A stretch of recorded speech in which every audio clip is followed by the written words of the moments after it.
Good evening. Welcome to another video from Alberta Bushcrafter. Now, this is an interesting one.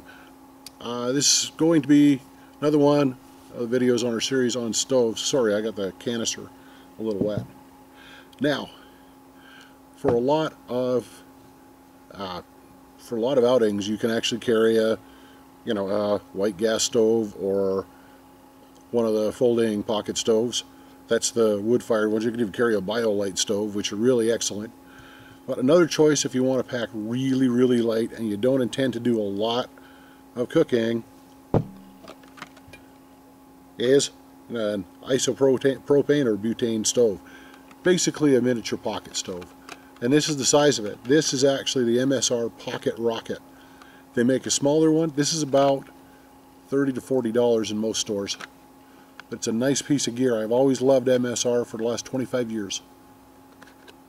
Anyways, for this, however, you will need one of the things I don't like too much, which is a butane canister. Well, actually, this is isopropane, but yes, a fuel canister. This is pressurized fuel. It comes with a protective cap. There's a safety valve on that, so it won't let go, theoretically. But these are quite simple. And very, very lightweight. You can get the titanium models, which weigh next to nothing. You can get smaller models. I like this one partly because of the price, but also partly because of the reviews and the reputation. So here's your stove. And then you just fold the arms out. And you put your small pot on top of it. There are other butane stoves out there. Sorry, I'm going to slide the retaining ring down here. Yeah. There are dozens, if not more, of these types of stoves. There are cheap Asian knockoffs. You can get these from Primus. There's one called the Jet Boil that's actually stove and pot in one. It's a one-piece unit. You just screw the canister to the bottom. MSR also makes one as well, the Reactor. Now, I took a look at those in Mountain Equipment Co-op today, and not a huge fan. I like something I can put different pots on top of. And this is not, you can see here, it's a little wider than the canister. This is handy in a pinch. This is a good little emergency stove if you don't need to do a lot of boiling water. But yeah, it's a good little stove. We're going to test fire it right away. Now, one of the things is these small 227 grams, so a quarter pound, sorry, half pound canisters, I guess. They do stack up on a long trip. And really, I've actually seen a lot of videos on these. I love the review from the guys at Econo Challenge saying this is one of the most expensive fuels out there, pound for pound. So again, it's an ultra lightweight option. It's a neat little stove. It's for emergencies. It is an option you can use for camping though, and for to save space in your pack. The only thing is, always remember its limitations, which means the longer you're out, the more of these canisters you have to pack in and out. There's a certain point where something more like an MSR Whisper Light or a BioLite stove, or even just one of the folding wood stoves, would be a better option. Even an alcohol stove. These are good for one-day outings, though, or just overnights where you're not doing a lot of cooking. According to a number of sites, a small canister like this can probably boil, I think, 8 liters of water before it runs out. I've actually checked with other people in the stores, and one guy says 10 to 15 liters of water, and that's about it. But the nice thing about these are, though, because they're compressed gas, they also have a simmer function. The BioLite stove, of course, you can't really simmer on because it's wood, it's flame. Some of the other wood stoves, same thing. Heat control can be a bit dicey. Some of the liquid fuel stoves, like the Optimus or MSR Whisper Light International, like I've had for 25, 26 years, they actually can simmer quite well. The MSR Dragonfly liquid fuel stove, by the way, is known for being able to simmer. It's just adored. You cannot, by the way, if you have one of the Outback ovens or other baking kits, because you can bake over a liquid fuel stove, you cannot use these for baking. Anytime you've got the fuel source directly underneath the baking unit, you have a possibility of explosion, and that's a very bad thing, and it's a very real thing. So I shot this more in the evening with some nasty clouds rolling in, partly because you get to see it a little better and how it works. So we'll do that quickly.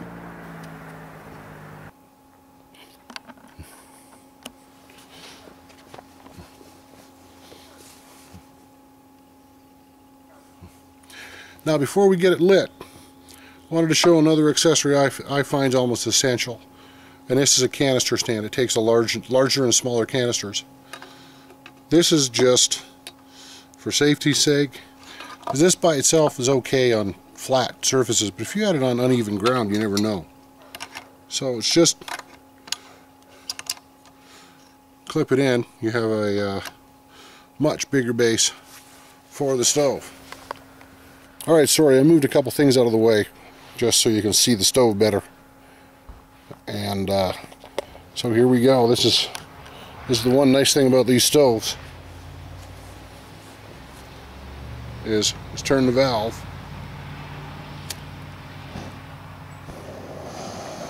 and they're very easy to light. I'm going to turn it right down to a simmer. And that's nice. Now let's turn it up. That is as far as it goes. Yeah, a little noisy, isn't it?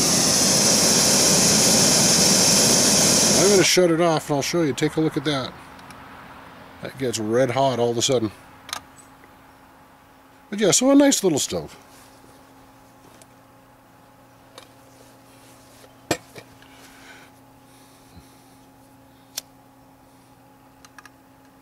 You can get piezoelectric lighters for these as well, but they're not always reliable,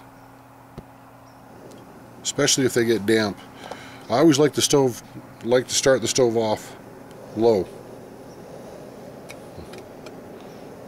Now you can also notice these are not great for big pots. So I've got the Stanley on here.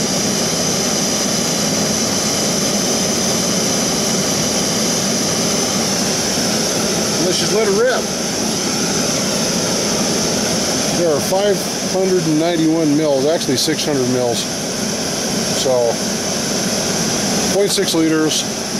Not sure that is in ounces. Let's just go take a look. Yeah, about 22 ounces in this little cook set. And that's as much as I could get into it.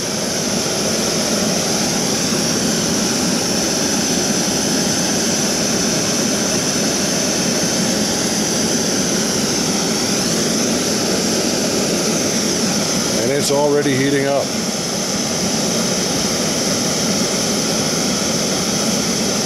That's about 1 minute gone.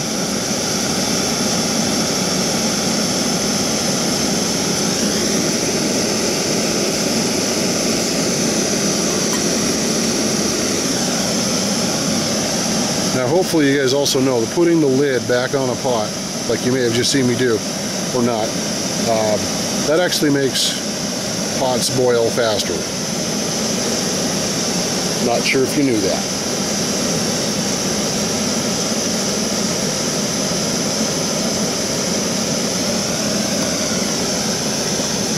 Let's pull it up and take a look.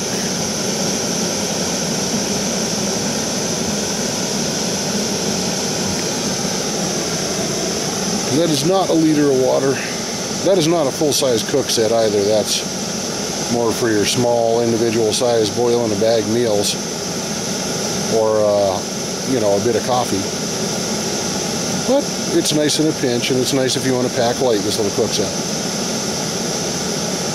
But let's have a look. It's just blasting away down there.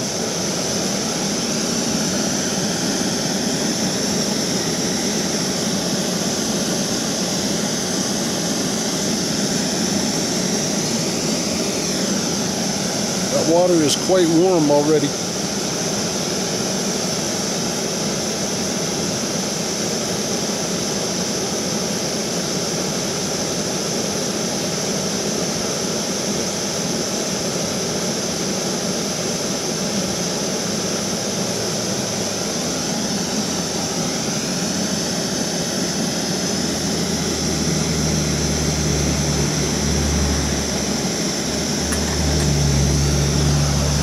Yeah, I am actually getting a fair bit of boiling on the bottom of the pot.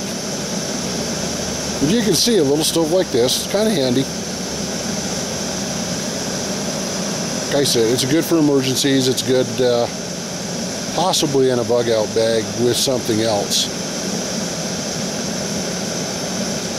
You know, it's good to use if all your wood is wet, for one, and that's the only other way to cook it is on something like this. One of the things to be careful of is compressed gas stoves like this do not function terribly well under freezing.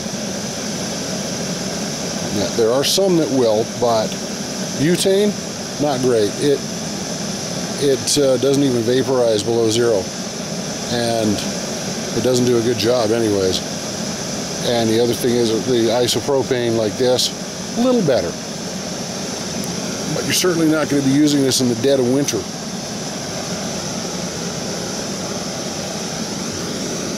Great if you want a shore lunch, if you're fishing or anything like that. Oh yeah.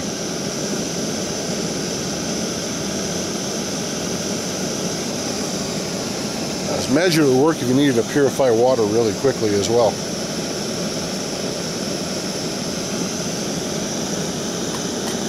Let's get a quick look on top of this thing.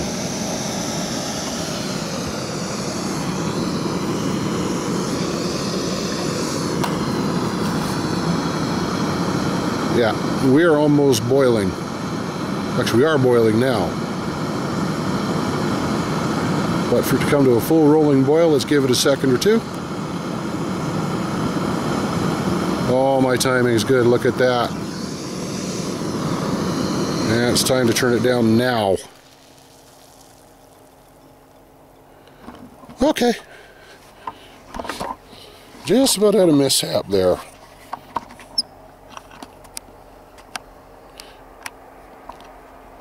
Alright, so that's as simple as it gets. That's how basically isobutane compressed gas stove works. I mean, not for everybody, but you know, they're handy in a pinch if you need them and if you want to pack light. Okay, so it's gotten a little dark out here, so I'm going to pack things up, but there you have it. One more choice. These canisters, by the way, once you've been running it for a bit, they get quite cold. But yeah, one choice of stoves. Not a really huge one, and you know, not always that versatile, but very, very, very light. So there we go. This is the MSR pocket rocket. Very beautifully designed. And that's it. Some of our other videos we're going to be covering some other options, some of which I think are, you know, better than a stove like this. Although everything's got its place. There are, for example, there's a number of wilderness areas in the province of Alberta where I live where you can't have a fire. Like, even if there's no fire ban on, they don't allow you to have any fires. So this is a nice little alternative, you know, especially if you know it in advance. Alright, so that's another video. Hope you guys enjoyed it. Thanks for watching. My name's Dean. Take care and good day.